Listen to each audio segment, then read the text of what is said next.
Let's do a quick review on this miter saw I've had for a while. I think I said in another video I picked it up with my table saw, Ryobi table saw that matches this one.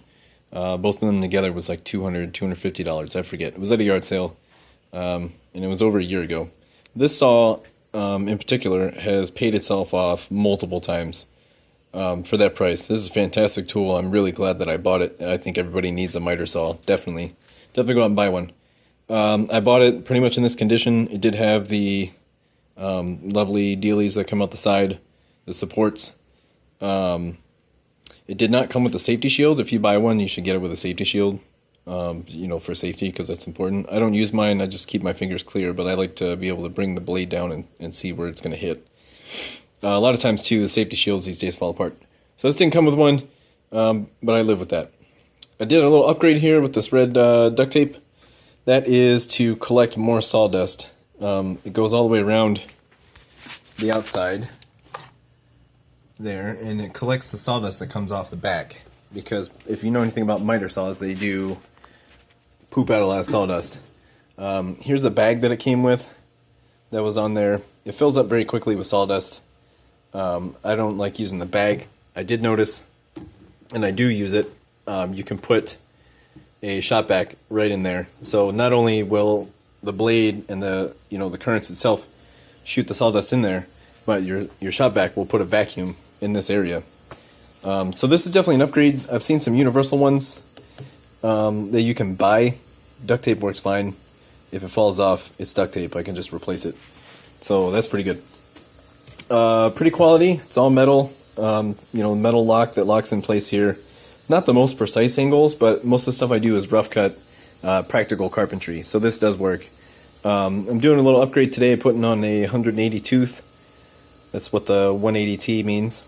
It's the number of teeth. The more teeth, the finer of a cut. So I'm going to be doing some more work on the dollhouse today. So that's why I wanted to put this on here. I'm getting into doing the smaller parts. So I want much nicer, finer cuts.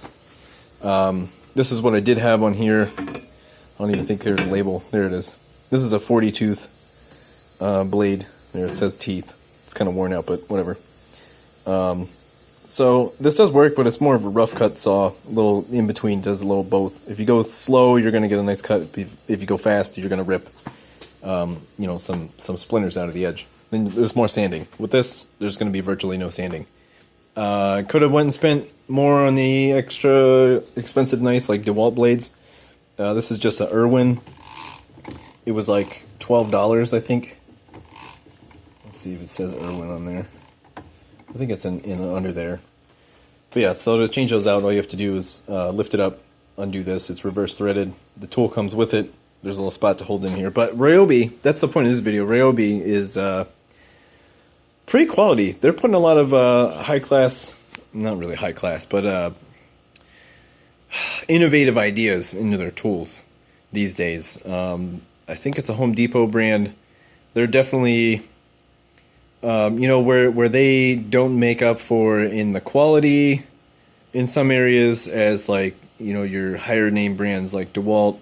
They're innovating and putting new ideas and gizmos and gadgets into their products, to sell them at the same level, but you're still spending less money.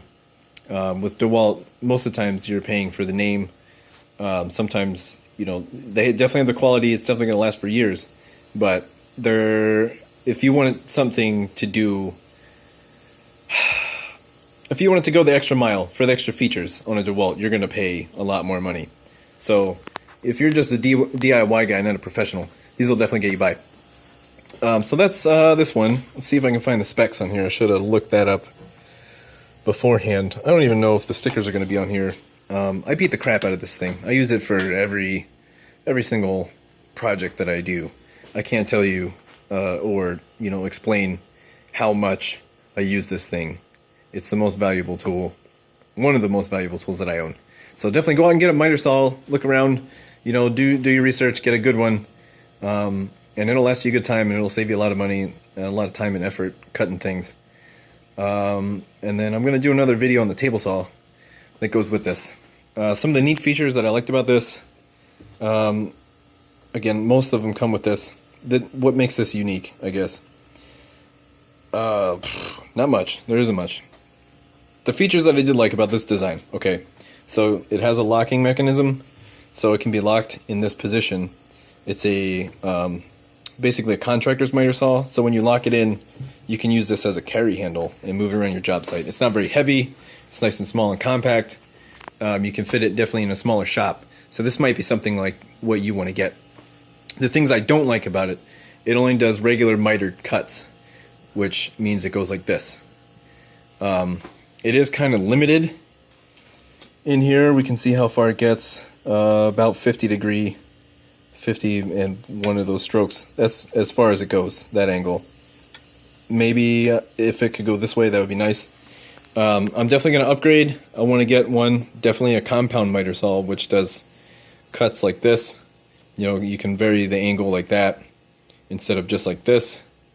And then I want to get one, since I'm spending the money, do it right the first time, get a sliding one so that you can do wider pieces in here. Because sometimes if the piece goes beyond where this blade meets the level with that plane, it's not going to cut it. And then you have to like flip it over and make another cut. It's not going to be as nice. So yeah, definitely get one of these. That's all for this video. I hope you guys enjoyed it. I hope you learned something, some considerations. It's a good tool. I recommend not necessarily this one, but this one is definitely a good quality one. If you see it out there, don't pass it up. I enjoyed this tool. I'm still enjoying it, and I feel like I'm going to get more years out of it. When I upgrade it, I'll probably keep it unless I can find somebody else that wants it. I might sell it to recoup some of the money I spent on the nicer one. I might give it away to my friend who's building his shop, or I might turn it into a chop saw. Just put a metal cutting blade on there and just use it for basic metal cuts. So those are my options for that. Again, that's about it. End of the video. You guys have an outstanding day. Don't forget to like, share, and subscribe. I love you guys. I'm out.